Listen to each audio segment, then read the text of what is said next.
A sessão do Superior Tribunal Federal de Justiça definiu ontem que apenas o teste do bafômetro ou exame de sangue valem como provas de embriaguez ao volante para desencadear, a partir de então, uma ação penal. O julgamento do caso chegou a ser adiado por 3 vezes por pedido de vista dos ministros. E desde que foi instituída, isso aconteceu em 2008, a chamada Lei Seca, os motoristas constantemente se recusam a fazer o teste do bafômetro.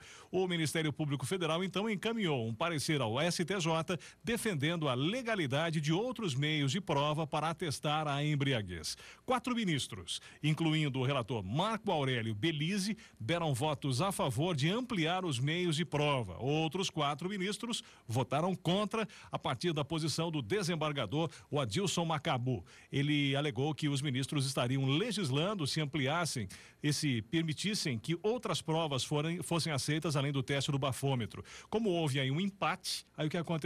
A ministra Maria Tereza de Assis Moura, presidente da sessão, votou. Ela foi contra a validade de outros meios para aprovar a embriaguez ao volante. O advogado João Florencio, da Comissão de Direito Penal do Instituto dos Advogados de São Paulo, concorda com a decisão. Ele disse o seguinte, olha só, é absolutamente correta. Só a crime se puder ser verificada a quantidade de álcool no sangue presente naquele momento. Condenar alguém sem que esteja preenchido o requisito estabelecido pela própria lei seria alguma coisa arbitrária. Os motoristas que não aceitam fazer o teste argumentam que a Constituição Federal resguarda, aquele velho assunto, né? Resguarda aí a autoincriminação, uma vez que ninguém está obrigado a produzir provas contra si. Agora, pode ser que exista uma reversão nessa história. O esvaziamento da lei seca definido ontem pelo STJ só poderá ser revertido agora pelo Congresso Nacional se os parlamentares mudarem o texto da lei ou então o Supremo Tribunal Federal quando julgar a exigência do bafômetro e a possibilidade de comprovar a embriaguez de outras maneiras. Um projeto de lei, inclusive, já foi votado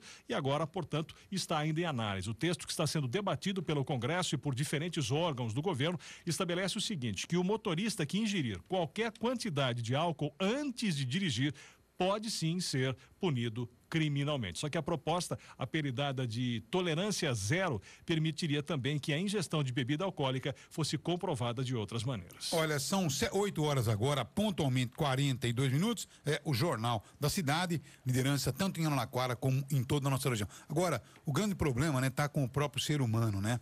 A partir do momento que o ser humano, ele tivesse a ciência, tivesse a certeza absoluta de que ele pudesse entender que é científico, que depois de determinada quantidade de sangue no seu organismo, você perde os seus reflexos, você pode se envolver em acidentes graves, pode matar, pode morrer, tá certo? Pode deixar sequelas graves em você, em outras pessoas. Quer dizer, não precisaríamos ter absolutamente nada regendo uma situação como essa, né?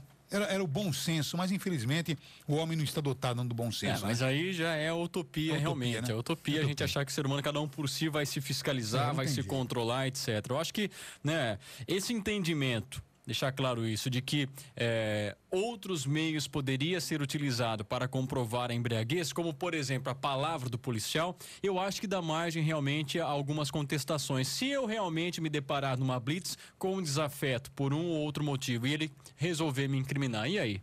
Como é que fica? Então, realmente, eu acho que o bafômetro seria... Ou não me incriminar. Exatamente. Ou me incriminar ou não. Ah, mas é o Luiz, então eu não vou incriminar. Não, é o Luiz, eu vou incriminá-lo. Então, né, dá margem realmente a outro tipo de situação. Eu acho que a prova cabal seria realmente ali no ato, né, o bafômetro. Então, a grande questão, esse projeto aí passou por lá para abrir outras provas ou não, acho que desnecessariamente. A questão é a obrigatoriedade do teste do bafômetro. Agora, Fernando, deixando esse assunto de lado, porque já não temos o que discutir, isso é decisão do Supremo, e o Supremo, quando decide aqui, tem mais poder que Deus, né? Tá certo? Porque o Supremo assina embaixo e Deus não assina.